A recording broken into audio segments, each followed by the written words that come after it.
Hi, this is Yolanda. Welcome to my channel, and today I will take you through the steps to decorate the following two cakes.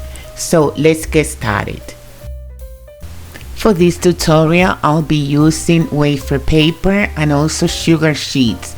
Wafer paper, it's the paper that we use to create the flowers, like these poppies right here. They were made with wafer paper, if you remember from last video. And these anemones were made also with wafer paper. Wafer paper is flexible but also fragile, and this is the reason why we condition it before we use it. Wafer paper is made out of potato, and it is used mostly for flowers and decorations for cakes. It's very different than sugar sheets.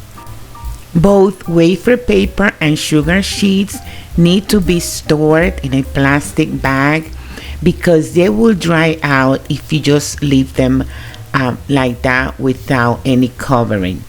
So, and I just want to point out that I use sugar sheets for the bottom tier of the anemone cake and also for the top tier of the poppy cake.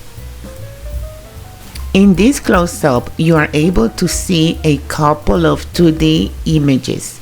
To make a 2D image, print out an image of your liking on sugar sheet, then cut around the entire image.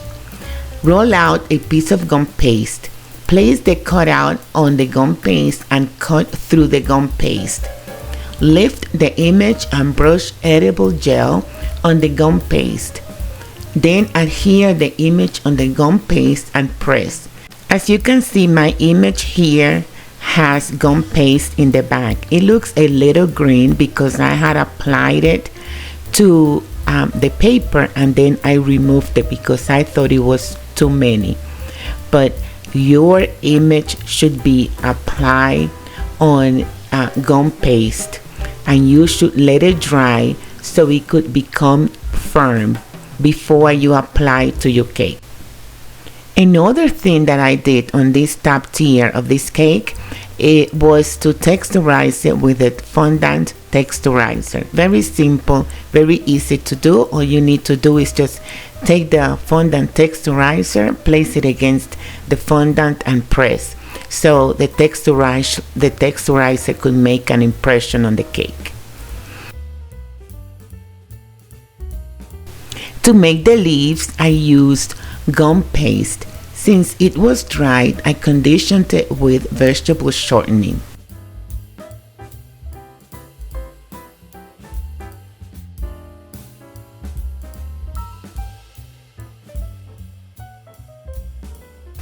Then I placed it on a petal and leaves veining board and rolled the gum paste over the board.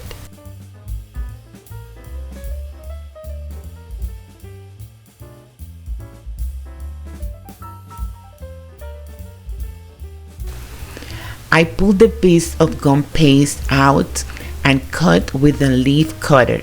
Next, I cut a piece of a 22 gauge florist wire, wet the tip of the wire with edible glue, then inserted it through the groove. Next, I used a leaf mold to form the veins, and that was it. That's all I needed to do to make the leaves. So before I continue, I like to point out that the wires of the leaves and the flowers should not touch your cake. To prevent that from happening, I use straws, coffee straws that are very thin for the wires of the leaves. And for the flowers, since they have a thicker stem, I used a wider straw.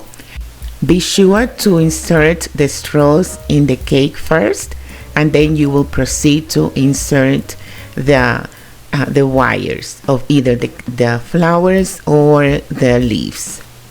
So we've covered the basic techniques used on this cake. Just one more thing. You need to use support between your tiers. That is very important. Please do not forget to use support, because that way your cake will be secure and it will not collapse on top of each other. So please do use supports for your cakes. And on to the second cake, the cake that has been decorated with Cornelli lace. Cornelli lace was made to the bottom tier of this cake. Very simple to do. They are like wiggly decorations. To demonstrate, I'll use a cardboard and show you how. To make Cornelli lace, you will need royal icing. That's what I use, royal icing. So the goal is not to touch the side of any wiggle. Once you start, you want to continue going around in different directions, but never stop and start elsewhere. Again, be sure to not touch the sides of any string you've made. And that is it. Here I show you how I place these flowers on the cake. But first I covered the top tier with printed sugar sheets. I purchased the image from Etsy, downloaded it, and then printed on sugar sheets. Before covering the cake, I brushed edible gel on the fondant and then covered the cake. Be sure to cut the height of the sugar sheet before you place it on the cake, before you glue it to the cake. It is easier to cut before you glue. Now that I have both tiers covered, I place the flowers and the leaves. The leaves are different from the other cake, but they were made using the same process as before, using a different leaf cutter. And that was all I did to decorate these two cakes. Well, this is all for today's tutorial. I will leave the link to everything that we did here so you can practice at home. Also, I will leave a link to the site where I got the images that I printed on the sugar sheets. Thank you for watching. God bless you.